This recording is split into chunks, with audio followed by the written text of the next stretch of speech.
Apa itu paradigma pemrograman? Paradigma pemrograman terdiri dari 3 kata, yaitu paradigma, program, dan pemrograman. Yang pertama, paradigma. Paradigma adalah sudut pandang tertentu yang digunakan terhadap suatu problem, realitas, dan sebagainya. Yang kedua adalah program. Program adalah serangkaian instruksi yang ditulis untuk melakukan suatu fungsi spesifik pada komputer.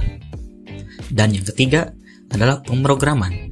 Pemrograman adalah suatu seni dalam menggunakan satu atau lebih algoritma dengan menggunakan suatu bahasa pemrograman tertentu sehingga menjadi suatu program komputer. Jadi, paradigma pemrograman adalah cara untuk mengklasifikasikan bahasa pemrograman berdasarkan fitur-fitur yang ada di bahasa tersebut. Secara singkat, perbedaan antara pemrograman deklaratif dan imperatif adalah bahwa pemrograman deklaratif berfokus pada apa yang harus dicapai oleh program, sementara pemrograman imperatif berfokus pada bagaimana program harus mencapai hasil.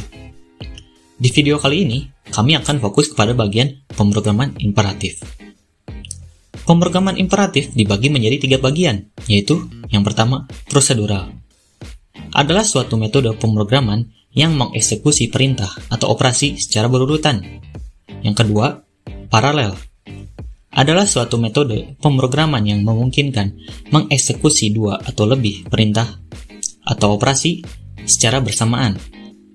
Dan yang ketiga adalah object oriented.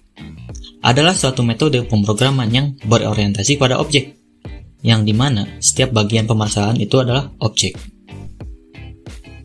Di dalam video berikutnya, kami akan mencontohkan analogi pemakaian pemrograman imperatif dengan metode paralel. Selamat menyaksikan!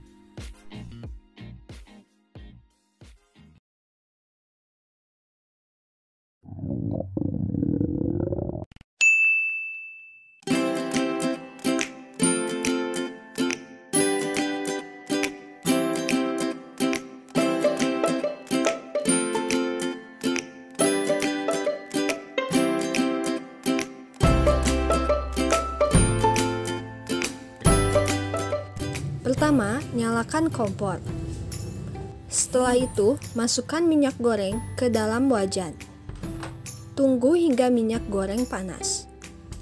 Jika minyak goreng sudah panas, masukkan telur ke dalam wajan. Tunggu hingga telur matang. Jika telur belum matang, maka proses penggorengan terus dilakukan. Jika telur sudah matang, matikan kompor. Lalu, angkat telur ke dalam piring. Telur siap disajikan. Pertama-tama kita bawa mie dari Karisma ke dapur. Lalu kita ambil air bersih untuk memasak mie tersebut. Jangan lupa untuk menakar air bersih tersebut ke dalam gelas ukur sebanyak 400 ml. Jika sudah ditakar, tuangkan air tersebut ke dalam panci yang sudah disiapkan. Bawa panci berisi air ke atas kompor dan jangan lupa untuk menyalakan api. Jika api tidak menyala, lakukan hal yang sama dalam menyalakan kompor. Selagi menunggu air mendidih, kita bisa buka bungkus mie lalu keluarkan bumbu-bumbunya. Buka bumbu lalu tuangkan ke dalam piring yang sudah disiapkan. Lakukan hal yang sama terhadap minyak, kecap, dan juga saus. Buka minyak, lalu tuangkan ke dalam piring. Buka kecap, lalu tuangkan ke dalam piring. Buka saus, lalu tuangkan ke dalam piring.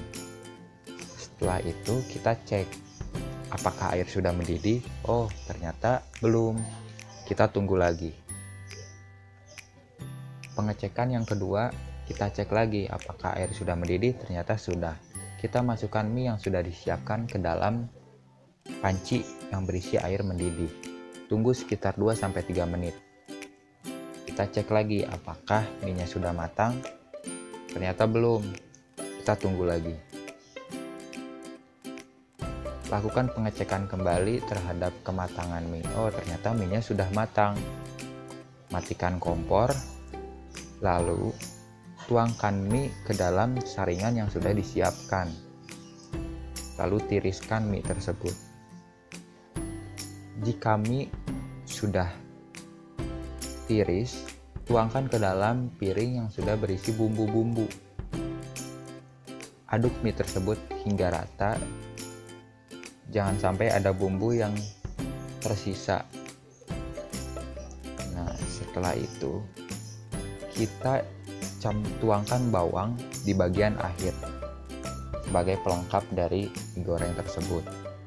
Selanjutnya ialah proses memasak sayur. Pertama, kita cuci sayur hingga bersih.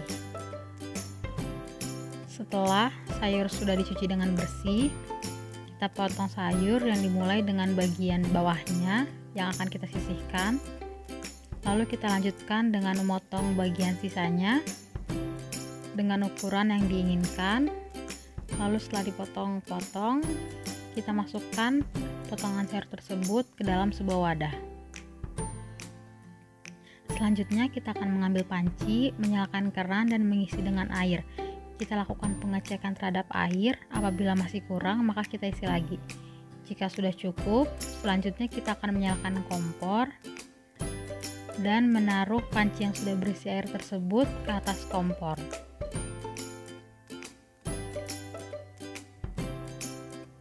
Selanjutnya kita taruh sedikit garam dan aduk sebentar hingga garam larut di dalam air.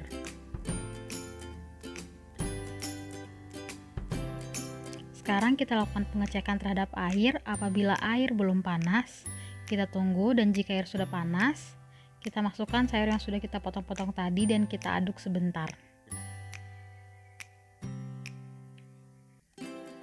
Selanjutnya kita lakukan pengecekan terhadap sayur. Apabila sayur belum matang, kita tunggu lagi, dan jika sayur sudah matang, maka kita akan mematikan kompor dan mengangkat sayur serta menaruhnya ke piring. Sekarang ketiga bahan sudah selesai dimasak. Diingatkan kembali bahwa proses memasak ketiga bahan tersebut dilakukan secara bersamaan. Sekarang tiga bahan tersebut akan diberikan kembali kepada Karisma untuk disatukan.